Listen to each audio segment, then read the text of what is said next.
नाजरीन आदाब, मैं अशर यासिर आपका खैर मकदम करता हूँ सियासत टीवी के special programme review of newspaper में। सियासत आपके लिए लेकर आया है एक अखबार से रिलेटेड प्रोग्राम, जिसमें हम आपको आज के अखबारात की अहम खबरों के बारे में बताएंगे। इसमें लोकल, नेशनल और इंटरनेशनल खबरों पर डिस्कशन करेंगे और आपको अहम खबरों की जानकारी देंगे। हम इस प्रोग्राम में हर इम्पॉर्टेंट खबर पर रोशनी डालेंगे, चाहे वो लोकल हो, नेशनल हो या फिर इंटरनेशनल हो। इस प्रोग्राम में हर खबर की तह तक जाएंगे, क्योंकि कुछ खबरें अखबार की महज सुर्खियां बनकर रह जाती या फिर उनको टीवी पर सिर्फ 2 मिनट का ही वक्त मिल पाता है, लेकिन हम आपको उन खबरों के बारे में तफसील से बताएंगे। इसी के साथ हमारे साथ मौजूद हैं हमारे साथी जनाब शाहिद उमैर। शाहिद, आपका खैर मकदम करता हूं इस प्रोग्राम में। तो आज की जो सबसे बड़ी खबर यहाँ के अखबारों में छपी हुई है, चाहे वो सियासत हो, मुंसिफ हो, हिंदी का वार्ता हो या फिर तेलंगाना टुडे हो, सबसे पहली खबर जो छपी है वो तेलंगाना के सीएम से रिलेटेड है कि तेलंगाना के सीएम रेवंत रेड्डी का कहना है कि कविता की बेल बीआरएस और बीजेपी की डील की वजह से हुई है। इस पर सुप्रीम कोर्ट ने कहा है कि इस पर कोई भी आप बयान नहीं दे सकते हैं, क्योंकि ये लड़ाई सियासी, मतलब कोर्ट में आप सियासी लड़ाई लेकर के मत आइए। यहाँ पे कोर्ट जो भी जिसको भी बेल देता है वो किसी नेता के कहने पे नहीं देता। इस पे अगर आप ज़्यादा टिप्पणी करेंगे तो आपके खिलाफ भी कार्रवाई हो सकती है। इस तरह की जब बातें आती हैं तो एक राज्य के मुख्यमंत्री अगर इस तरह से बोलते हैं, क्योंकि जब इनको बेल मिली थी कविता को, तो बीजेपी की तरफ से ये कहा गया था कि ये बेल कांग्रेस और बीआरएस की वजह से, कांग्रेस और बीआरएस की जो मिली भगत है उसकी वजह से मिली है। लेकिन फिर जब रेवंत रेड्डी ने ये बोला कि ये बेल बीजेपी और बीआरएस की डील की वजह से हुई है, तो फिर अब सुप्रीम कोर्ट का यह बयान सामने आया है। ये अगर देखें तो इसमें सुप्रीम कोर्ट ने कहा कि सियासी लड़ाई में कोर्ट को ना घसीटें। बिल्कुल। 2 दिन पहले ही के कविता को जमानत मिली है, बेल नहीं मिली, जमानत मिली थी उनको।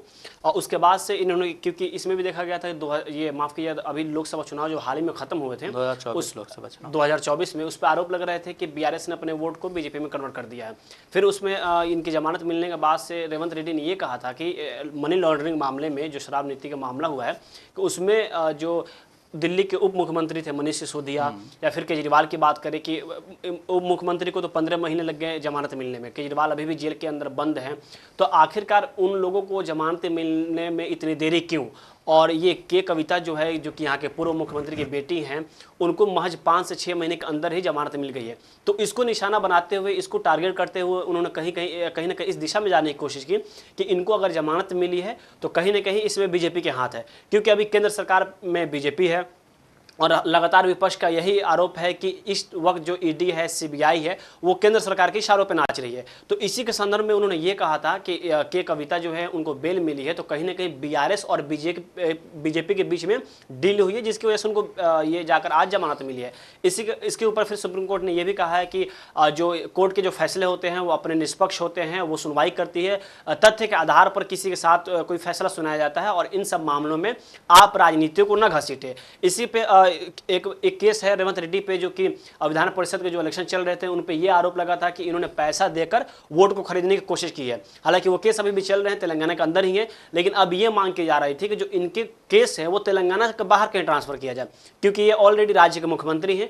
तो वही लोगों ने, जो और नेता हैं जो इनके खिलाफ है, उन्होंने ये आरोप लगाया कि तेलंगाना के अंदर अगर केस चल रही हैं तो कहीं ना कहीं मुख्यमंत्री को इससे राहत है, और जिस तरह से ये कानून व्यवस्था पर सवाल उठा रहे हैं तो इनके जो केस हैं उसको दूसरे राज्य में ट्रांसफर कर दिया जाए। बिल्कुल।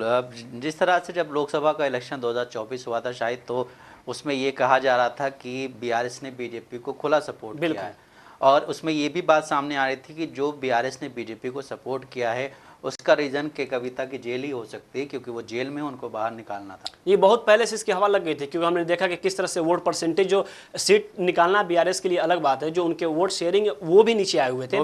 बीजेपी ने बड़े बहुमत के साथ, बढ़त के साथ उन्होंने अपने लोकसभा में जो कैंडिडेट हैं उनको जिताने में सफल रही। तो उस वक्त से ही ऐसी हवा लग गई थी कि शायद बीआरएस ने बीजेपी से समझौता कर लिया है। हालांकि बीआरएस बीजेपी, बीजेपी बीआरएस और कांग्रेस से आपस में तीनों आरोप लगाते रहते हैं। बीआरएस पे दोनों खेलते हैं, बीजेपी हो या कांग्रेस है, दोनों बीआरएस को फुटबॉल की तरह इस्तेमाल करती है। बीजेपी बोलती है कि बीआरएस कांग्रेस में जाएगी, कांग्रेस से बोलती है कि बीआरएस बीजेपी में जाएगी।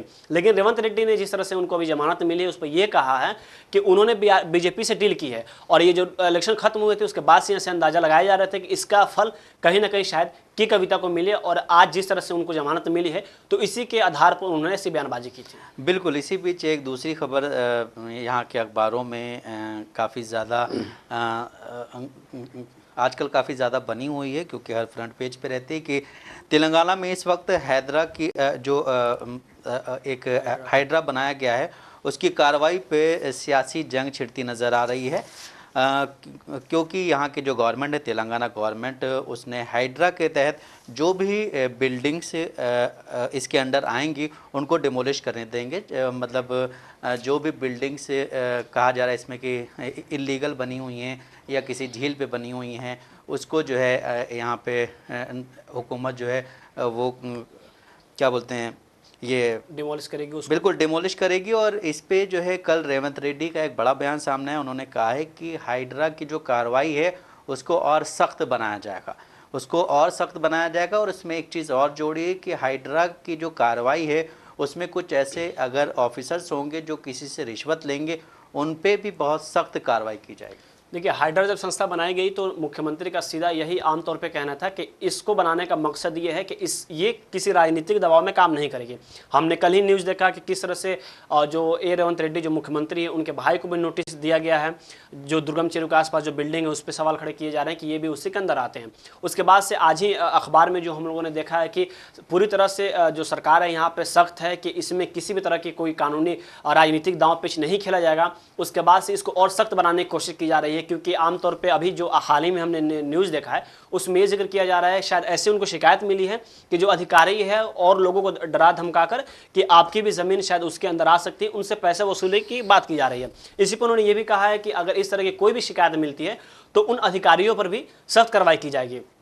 इसी के साथ इस पे राजनीति और भी तेज हो गई। हालांकि हमने देखा कि राज्य के मुख्यमंत्री जब से रेवंत रेड्डी बने हैं कई बड़े कदम ले रहे हैं। सबसे अगर अभी तक देखा जाए तो हाइड्रा काफ़ी तेलंगाना में विवादों में भी रहा, क्योंकि इसमें कई सारे बड़े नेता हैं जो इसके अंदर चपेट में आ रहे हैं। बीआरएस के भी कुछ ऐसे नेता हैं जो इसके अंदर आ रहे हैं। अगर हैदराबाद में ओवैसी की बात करें तो उनकी जो बड़ी कॉलेज चलते हैं फातिमा, जो कि सिर्फ उसमें लड़कियाँ पढ़ाई जाती हैं, उस पर भी कहीं ना कहीं अब इसका शिकंजा कसते दिख रहा है। हालांकि दोनों तरफ से लगातार बयानबाजी जारी है। बीजेपी लगातार ओवैसी को घेर रही है और मुख्यमंत्री का सपोर्ट में आ गई है। उनका यह कहना है कि आप उनकी बिल्डिंग को डिमोलिश करें, हम आपके साथ हैं। बिल्कुल। बीजेपी के जो एमएलए हैं राजा सिंह, उन्होंने 2 दिन पहले बोला था कि हालांकि जो वहाँ से जो बोला गया था कि हाँ करीब अगर इस तरह के डिमोलिशन होगा तो इसमें 40,000 स्टूडेंट्स की जो पढ़ाई है वो कहीं ना कहीं दूर हो जाएगी, एजुकेशन से वो दूर एजुकेशन से महरूम हो जाएंगे। लेकिन उस पे राजा सिंह ने बोला था कि ये जो पार्टी है MIM, उसके जो वो हैं क्या बोलते हैं नेता अकबरुद्दीन ओवैसी, वो कहीं ना कहीं रेवंत रेड्डी को धमकी दे रहे हैं कि हमारे साथ 40,000 युवा खड़ा हुआ इस पर। अब देखिए कैसे उन्होंने इसको पॉलिटिकल एंगल बनाया। अकबरुद्दीन ओवैसी का कहना यह था कि इसके जो अभी कॉलेज है इसके अंदर 40,000 बच्चे हैं जो एजुकेशन ले रहे हैं। उन्होंने इसका हवाला दिया कि अगर ऐसे कोई सख्त कदम उठाए जाते हैं, हालांकि ये भी कहा गया जो हाइड्रा बनाया गया उसकी तरफ से ये कहा गया है कि जो शैक्षणिक संस्थाएं हैं, जो एजुकेशन जहां चल रही है उसको थोड़ा वक्त दिया जाएगा। लेकिन इन्होंने मुख्यमंत्री को ये बताने की कोशिश की कि इस संस्था के जरिए 40,000 बच्चे हैं जो एजुकेशन ले रहे हैं, उन पर भी गौर करनी चाहिए। लेकिन जो टी राजा सिंह है जो कि लगातार अपने विवादित बयानों से जाने जाते हैं, कई तरह के ऐसे उनके बयान हैं जो एक तरह के सांप्रदायिक माहौल ख़राब करने की कोशिश करते हैं, उन्होंने रेवंत रेड्डी को ये कहा है कि वो धमकी दे रहे हैं, 40,000 लोगों को दिखाने की कोशिश कर रहे हैं और मैं आपके साथ हूँ, आप उस पर एक्शन लीजिए। तो कहीं ना कहीं एक तरह से ये देखा जाए कि इसको पॉलिटिकल एंगल राजा सिंह बनाने की कोशिश कर रहे हैं। और वही राजा सिंह जो लगातार कांग्रेस पे ये आरोप लगाते हैं कि आप मुस्लिमों के साथ हो, आप उनकी बात करते हो, उनके साथ चलते हो, और आज कैसे माहौल ख़राब करने को लेकर जो वही राजा सिंह आज रेवंत रेड्डी के पक्ष में आ गए हैं। हालांकि अब आरोप ये भी लगते हैं कि अकबरुद्दीन ओवैसी रेवंत रेड्डी के काफ़ी अच्छे दोस्त माने जाते हैं, तो शायद इसकी वजह से रेवंत रेड्डी उन पर एक्शन न ले।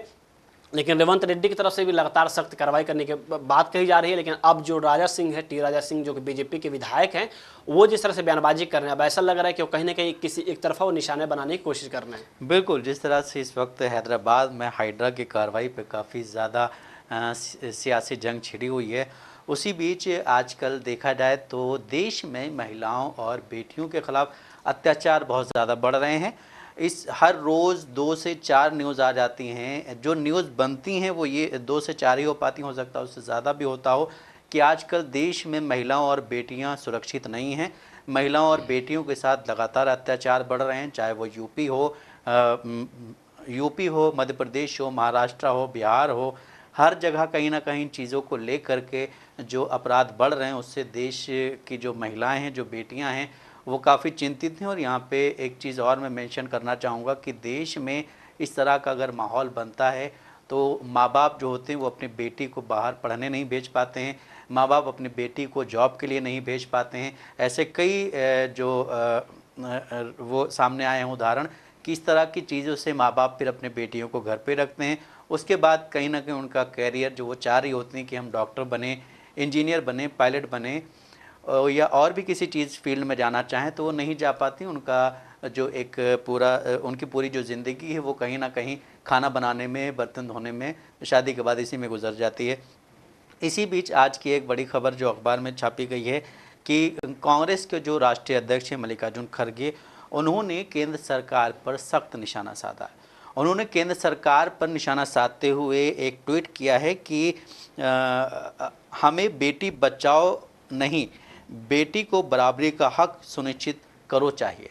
उन्होंने ये कहा है कि हमें बेटी बचाओ अभियान नहीं, हमें बेटी बचाओ के साथ बेटियों को जो बराबरी का हक है वो आप जो है बिल्कुल सुनिश्चित करें और उनकी जो सेफ्टी है उसको भी आप सुनिश्चित करें, क्योंकि आप बेटी बचाओ बेटी पढ़ाओ का अभियान तो चलाते हैं, लेकिन कहीं ना कहीं जो बेटी पढ़ने जाती है वो बेटी फिर कई बार ऐसा होता है कि वापस घर नहीं पहुंच पाती है।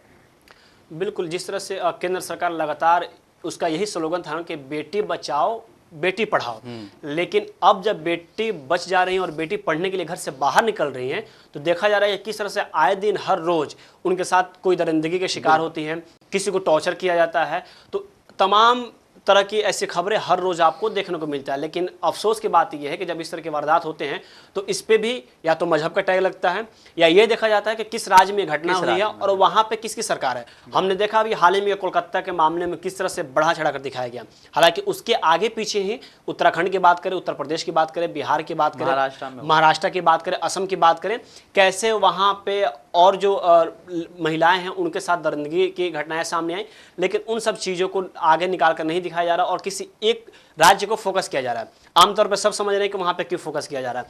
इसी को लेकर मल्लिकार्जुन खड़गे जो कि कांग्रेस के राष्ट्रीय अध्यक्ष हैं, उन्होंने एक लंबी चौड़ी ट्वीट की है। अगर मैं पढ़ूँ तो उन्होंने ये कहा है कि हमारी महिलाओं के साथ हुआ कोई भी अन्याय असहनीय है, पीड़ादायक है और घोर निंदनीय है। आगे उन्होंने एक लाइन टैग करके लिखा है कि हमें बेटी बचाओ नहीं, बेटी को बराबरी का हक सुनिश्चित करना चाहिए। महिलाओं को संरक्षण यानी प्रोटेक्शन नहीं, भयमुक्त वातावरण चाहिए। उन्होंने एक आंकड़ा भी दिया है, उन्होंने ये कहा है कि देश में हर घंटे महिलाओं के खिलाफ 43 अपराध रिकॉर्ड होते हैं। हर दिन 22 अपराध ऐसे हैं जो देश में सबसे कमजोर दलित आदिवासी वर्ग की महिलाओं व बच्चों के खिलाफ दर्ज होते हैं।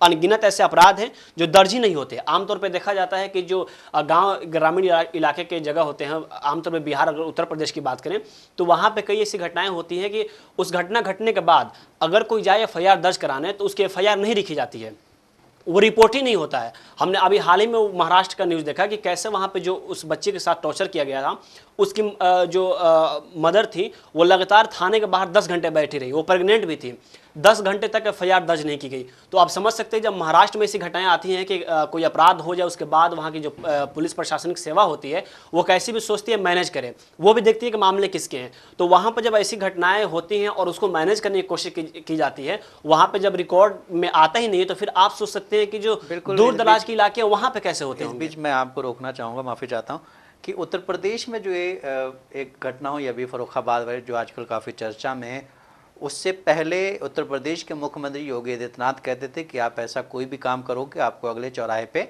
यमराज मिलेगा। अभी कल की जो खबर है वो ये है कि जो ये केस हुआ था फर्रुखाबाद में, इसमें उन बच्चियों का जो पोस्टमार्टम किया गया है, उस पोस्टमार्टम में ये दिखाया गया है कि इन्होंने सुसाइड किया है, लेकिन उसका जो बाप है, उन बच्चों के जो वालिद हैं, उन्होंने ये बोला है कि बच्चियों की बॉडी पे चोट के निशानात थे और दोनों बच्चियां जो हैं वो एक पेड़ से उनकी लाश लटकी हुई और वो भी मिली। एक ही दुपट्टे से, एक दुपट्टे से दो लाश। बिल्कुल एक ही दुपट्टे से मिले। और फिर उन्होंने एक चीज़ और बहुत अहम बात कही है कि जो है जो ये डेड बॉडीज घर आई हैं तो देखने को भी नहीं दिया गया, इनको फ़ौरन से फ़ौरन इनका अंतिम संस्कार कर दिया गया। अब बता, अब इस पे क्या सवाल नहीं उठेंगे? जिस तरह से हमने देखा कि किस तरह से कलकत्ता में भी ऐसे केस सामने आए कि कहा गया है कि जो डेथ बॉडी मिली उसके कुछ दिन बाद, कुछ घंटे बाद एफआईआर दर्ज किए गए। तो फिर अभी उत्तर प्रदेश के जो कांड हुए तो आखिरकार वहाँ पे जो दोनों लाशें थी उसको क्यों नहीं देखने को दिया गया? बिल्कुल, इसमें जब कल हमारी देश की जो राष्ट्रपति हैं परसों, उन्होंने जब एक बहुत ही लंबा चौड़ा एक आर्टिकल मतलब एक लंबा चौड़ा भाषण भी कह सकते हैं उसे वो दिया था, उस पर भी वो उनका बिल्कुल राइट था, उनको बोलने का पूरा अधिकार है, वो बोल सकती हैं और वो एक राष्ट्रपति हैं।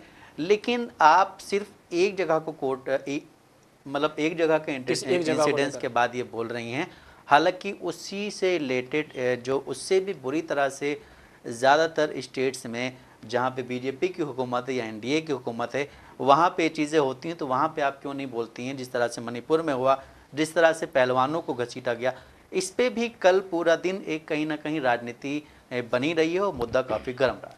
ये बिल्कुल हमने देखा कि किस तरह से ऐसे जब वारदात हो रहे हैं, वही उत्तर प्रदेश है जहाँ पे रातों रात में लाश को जला दिया जाता है, पोस्टमार्टम करने तक का वक्त नहीं मिलता है, घर जो परिजन जो हैं, घर के लोग हैं, उनको लाश देखने की अनुमति नहीं मिलती है।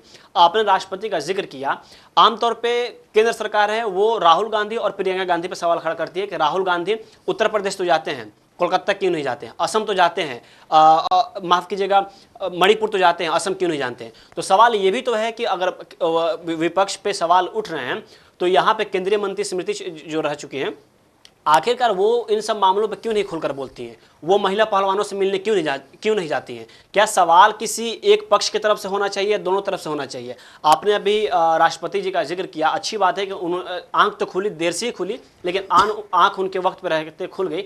लेकिन क्या इस तरह से जो वारदात लगातार जो हमने मणिपुर में देखा, असम में देखा, उत्तर प्रदेश में देखा, बिहार में देखा, तो क्या वो महिलाएं नहीं है? क्या उनके साथ घटना नहीं है? क्या वो देश के लिए मतलब एक निचले स्तर का काम नहीं है? तो आखिरकार उस पर राष्ट्रपति जो है वो खुलकर क्यों नहीं बोलती हैं? और कोलकाता का भी मामला हुआ तो ये देखे, टाइमिंग देखेगा, इतने दिन से ये सब प्रोटेस्ट चल रहे हैं, वहाँ पर लगातार बयानबाजी हो रही है। हमने देखा कि किस तरह से बीजेपी के जो लोग हैं वो रोड पर उतर गए, लाठी डंडे भी वहाँ पर चले, ईंटा पत्थर चलाया गया।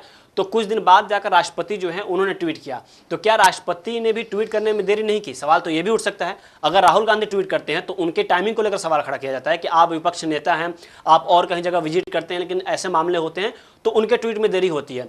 तो क्या बीजेपी में जो और नेता हैं, जैसे स्मृति ईरानी की बात करें अगर, या और फिर कंगना रनौत की बात कर लें, या और जो इसमें बड़े बड़े जो नेता हैं, तो क्या ये इन लोगों की टाइमिंग पे बात नहीं होनी चाहिए कि आपने कब ट्वीट किया, आपने वहां जाकर विजिट किया कि नहीं? हालांकि केंद्र में आपकी सरकार है, किसी भी राज्य में कोई मामले होते हैं तो सबसे पहले आपकी जवाबदेही बनती है, सबसे पहले आपकी जिम्मेदारी बनती है कि आपके लोग वहां जाकर विजिट करें, ना कि उन सब मामलों पर राजनीति करें। तो सवाल तो आप पे भी उठते हैं कि आपकी टाइमिंग क्या है? राष्ट्रपति जी ने तो खुलकर अपनी बात रखी, लेकिन यही बात क्या उन्होंने मणिपुर पर रखा था? बिल्कुल, अभी आपने स्मृति ईरानी का जिक्र किया। स्मृति ईरानी कल एक बहुत ही बड़ा बयान सामने आया है जो कहीं ना कहीं बीजेपी के लिए मतलब एक देखा जाए तो बदला सुर कह सकते हैं उसे, और कांग्रेस के लिए एक शॉकिंग वो बयान है कि स्मृति ईरानी ने कांग्रेस के एमपी और लोकसभा में leader of opposition Rahul Gandhi की तारीफ़ की है। उन्होंने कहा है कि राहुल गांधी जो भी करते हैं वो सोच समझ के करते हैं और उनकी हर बात को बचकानी बात ना समझा जाए। वो बहुत ही एक मतलब अब पक्के लीडर होते जा रहे हैं और उनको कहीं ना कहीं जीत का स्वाद उनके मुंह में लग चुका है। तो एक तरफ जब स्मृति ईरानी वहाँ से एमपी थी अमेठी से, तो हमेशा वो राहुल गांधी को घेरती हुई नज़र आती थी।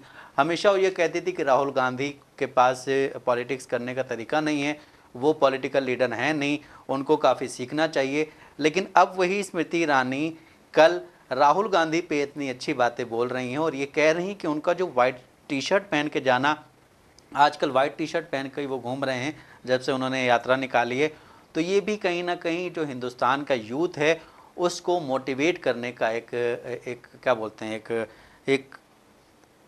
एक तरीका कह सकते हैं कि उसको वो हिंदुस्तान के जो भी यंग लोग हैं उनको मोटिवेट कर रहे हैं। अपने तरफ आकर्षित कर रहे हैं, खींच रहे हैं वो। बिल्कुल खींच रहे हैं। और जब इस तरह के बयान एक ऐसा लीडर देता है जो अब मतलब एमपी अब सांसद नहीं है, वो ना किसी मिनिस्ट्री में है, लेकिन वो इस तरह के बयान दे रही, तो इससे कहीं ना कहीं देश की राजनीति में कभी भी कुछ भी हो सकता है वाली जो स्थिति है वो हमेशा कायम रहती है। आपने राहुल गांधी का जिक्र किया, अगर इस पे हम देखें कि किस तरह से जब नीट के मामले हुए थे तो उस पर भी बढ़ चढ़कर युवाओं ने राहुल गांधी से अपील की थी कि आप हमारी बात को संसद में उठाएं। वही अगर हम स्मृति ईरानी की बात करें तो यहाँ इनकी जो पॉलिटिकल कैरियर है वहीं से लोग भापना शुरू कर दिए थे, जब उन्होंने संसद में सोनिया गांधी, जो कि बड़े बड़े जो सत्ता पक्ष जो बीजेपी के नेता हैं वो भी उनकी बड़े पैमाने पर इज्जत करते हैं, लेकिन उन्होंने कहा था सोनिया गांधी जवाब दो। तो इशारा करते हुए तो एक महिला दूसरे महिला को ऐसे टारगेट करना, राजनीति में खैर कुछ भी होते रहता है, लेकिन इस तरह से अपशब्द का इस्तेमाल करना, शायद यही बात वहां से उनको लग गई और वहां से इनका पॉलिटिकल एंगल बदलना शुरू हो गया। फिर हम लोगों ने देखा किस तरह से इन्होंने चैलेंज किया राहुल गांधी को कि आप हमारे यहाँ से चुनाव लड़कर और जीत कर दिखाएं। हालांकि राहुल गांधी का जो एजेंडा रहा वो इन पे काम नहीं कर पाया, वो वहां से इलेक्शन नहीं लड़े, शायद वो भी बेहतर ही रहा। और राहुल गांधी ने ये करके दिखाया कि हमारे एक छोटा सा जो कार्यकर्ता है वो आपको हरा सकता है। एक और चीज हम लोगों ने गौर किया कि जब पूरे इलेक्शन कैंपेन हुए, प्रियंका गांधी लगातार वहां पे कैंपेन की, लेकिन उस कैंपेन में स्मृति ईरानी का जिक्र तक नहीं हुआ। वो ऐसे दिखाना चाहें कि हम जो यहाँ के सोशल इश्यूज हैं उस पर हम इलेक्शन लड़ रहे हैं, ना कि मेरा कोई आपसी विवाद है, ना स्मृति ईरानी को हम टारगेट करने आए। हमारा यहाँ पे कैंडिडेट है, वो भी एक ऐसा कैंडिडेट जो जमीनी स्तर का नेता है और उसको हम लोगों ने टिकट दिया, ना कि राहुल गांधी लड़े। इसके बाद राहुल गांधी ने 2 जगह से इलेक्शन लड़ा, दोनों जगह से जीत गए। यहाँ पर भी लड़ते तो उनकी जीत पक्की थी, लेकिन वो ये दिखाना चाहते हैं कि राहुल गांधी तो अभी दूर की बात है, एक छोटा कार्यकर्ता आपको हरा सकता है। अभी जिस तरह से स्मृति ईरानी के सुर बदले हैं, कहीं ना कहीं बीजेपी खैमे में भी हलचल हो गई होगी। वो अलग बात है कि अभी तक उनका स्टेटमेंट नहीं आया। और अभी बीच में जिस तरह से देखा जाए कि राहुल गांधी की जो छवि बनी है, उनका लगातार व्हाइट टी शर्ट का पहनना, 1 से 2 बार कभी वो कुर्ता पहन लिए, संसद में चले गए तो वो अलग, नहीं तो कार्गो पैंट और टी शर्ट और फॉर्म बिल्कुल जूते नॉर्मल पहन के हर जगह कभी किसी ड्राइवर से मिलना, कभी किसी ओला ड्राइवर से मिलना, तो कभी मोची से जाकर मिलना। तो कहीं ना कहीं राहुल गांधी का ये जो रोड मैप तैयार किया हुआ है वो लोगों को अपनी तरफ खींच रहा है। और शायद यही चीज़ है कि स्मृति ईरानी ने एक तो चुनाव हारे, उसके बाद से सबक तो मिल ही गई उनको, अब वो चीज़ वो भाप गई है। क्योंकि आमतौर पर यह कहा जाता है कि राहुल गांधी वैसे नेता नहीं है, उनको जबरदस्ती सत्ता पे लाया जा रहा है, लेकिन अब वो जो काम कर रहे हैं तो स्मृति ईरानी नहीं, बीजेपी के भी, या कह लें कि अभी जो एनडीए सरकार है, बहुत से लोगों को ये बात पता चल गई कि राहुल गांधी का कोई भी कदम हल्के में लेने की जरूरत नहीं है। और शायद यही चीज़ स्मृति ईरानी बताना चाहती हैं। बताना क्या, वो इशारा देना चाहती है कि आप लोगों को भी समझने की ज़रूरत है कि हम लोग जितने हल्के में राहुल गांधी को ले रहे हैं उतने हल्के में वो है नहीं। और इस बीच जिस तरह से वो लगातार दौरे कर रहे हैं, इसमें साफ तौर पर ये जाहिर हो चुका है कि वो लोगों से ज़मीनी स्तर से मिलकर जाकर उनको अपने तरफ खींच रहे हैं। और वो जो लगन होती है, जो लोग अगर आपके ऊपर एक बार मिल लिए हैं, आपसे अट्रैक्शन हो गई, तो वो शायद तोड़ना किसी के लिए बहुत मुश्किल होता है। बिल्कुल, राजनीति में एक बात पहले कही जाती थी कि मतभेद होना चाहिए, मनभेद नहीं। लेकिन 2014 के बाद से मनभेद हो गया, मतभेद का नाम ही मिट गया। इसी बीच 2024 का जो लोकसभा इलेक्शन हुआ है उसमें बीजेपी की तरफ से कहा जा रहा था कि अब की बार 400 पार, लेकिन बीजेपी कहीं ना कहीं 240 पे ही अटक गई और उसको एक 2 बैसाखियों का सहारा लेना पड़ा, जो एक है टीडीपी और एक टीडीपी और एक जेडीयू। तो जेडीयू ने कल एक बहुत ही बड़ा बयान दिया है। उन्होंने कहा है कि उन्होंने जो विपक्ष आजकल आवाज़ उठा रहा है कि जातिगत जनगणना होनी चाहिए, उस पर जेडीयू ने कहीं ना कहीं विपक्ष का साथ दिया और कहा है कि जातिगत जनगणना ज़रूर होनी चाहिए। तो कहीं ना कहीं ऐसा भी दिख रहा है कि अब जो जिन एनडीए जिनके साथ खड़ा है, कहीं ना कहीं उन लोगों का हाथ है एनडीए को खड़ा करने में, बैसाखियां बन करके वो एक दबाव की राजनीति करना आप शुरू कर रहे हैं। इससे अब देखा ये जाएगा कि नरेंद्र मोदी या फिर गृह मंत्री किस तरह से रिएक्ट करते हैं। बिल्कुल, हमने देखा कि वक्फ बोर्ड के भी मामला है, ललन सिंह कैसे संसद में गरज रहे थे, लेकिन जब बिहार वो गए तो उनके सुर बदल गए। तो अब कहीं ना कहीं जो 2 बैसाखियों की सरकार चल रही है, क्योंकि बिहार में नीतीश कुमार कहा जाता है, लालू यादव ने कहा था कि पेट में दांत होती है, और बिहार की राजनीति से वो बहुत अच्छे से वाकिफ़ हैं। वहाँ पर वक्फ बोर्ड के मामले में उन्होंने ये कहा कि हम मदरसे यहाँ पर तैयार कर रहे हैं। तो कहीं ना कहीं ये एनडीए में एक खींचातानी की बात आ गई है। और अभी जिस तरह से इन मामलों पर एनडीए का रुख अपना साफ किया है, तो ऐसे आगे राह उनके लिए आसान नहीं लग रही है। बिल्कुल, बहुत अच्छी बात कही कि एनडीए में अब इतनी आसान नहीं है। जिस तरह से पहले जो फैसले लिए जाते थे कि एक बार संसद में बोल दिया तो काम ख़त्म हो गया। तो नाजरीन, जैसा कि आपने देखा कि हमने आपको न्यूज़पेपर के ज़रिए आज की अहम खबरों से रूबरू कराया। ऐसे ही ज़रूरी खबरों से रूबरू होने के लिए हमारे साथ इस प्रोग्राम से जुड़े रहें। और अगर आपकी इस प्रोग्राम से रिलेटेड कोई भी राय हो तो हमें कमेंट बॉक्स में ज़रूर लिखें। इसी के साथ मुझे और मेरे साथी शाहिद उमैर को दें इजाज़त। आप बने रहें सियासत टीवी के साथ।